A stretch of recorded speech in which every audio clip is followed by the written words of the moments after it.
बच्चों, let's read the question.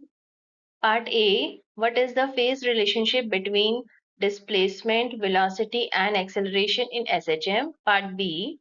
A body of mass m suspended from a spring executes SHM. Calculate the ratio of kinetic energy and potential energy of body when it is at a displacement half of its amplitude from the mean position. So बच्चों, here our key concept is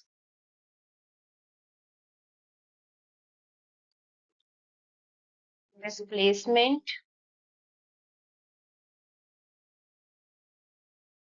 of a particle in SHM, that is given by the relation x is equal to a sine omega t, where a is the amplitude of SHM. So यहाँ पर आपके पास velocity क्या आ जाएगा?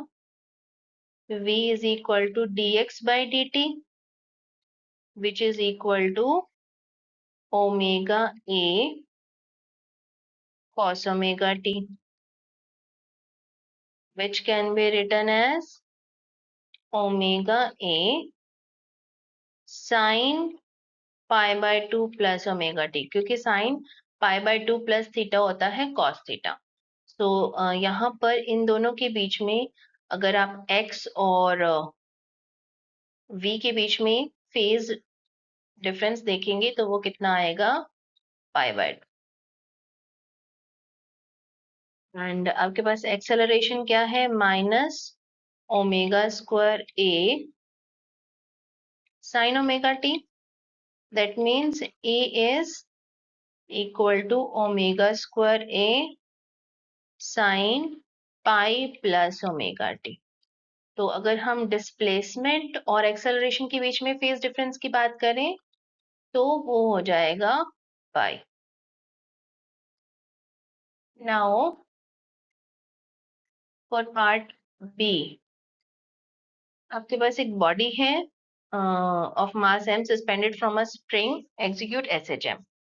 तो kinetic energy कितना होगा? Kinetic energy is equal to half m v square.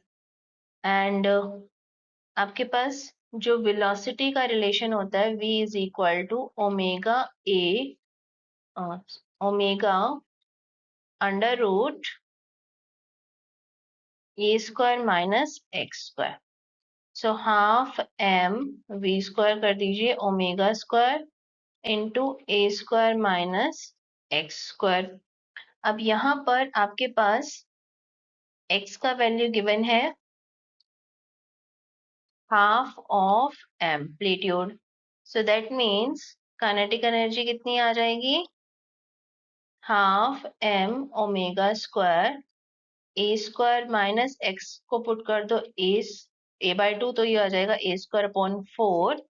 So this is equal to 3m omega square a square upon 8. अब निकालते हैं पोटेंशियल एनर्जी. पोटेंशियल एनर्जी कितना होगा? Half m omega square Y square. So this is equal omega square x square. So this is equal to m omega square upon 2. x कितना है? a by 2 a square by 4. तो ये आ जाएगा m omega square a square upon 8. तो आपको निकालना है ratio kinetic energy upon potential energy का. 3m omega square a square upon 8 upon m omega square a square upon 8. So ratio of kinetic energy and potential energy is 3:1. This is our final answer. I hope you understood it well. Best of luck.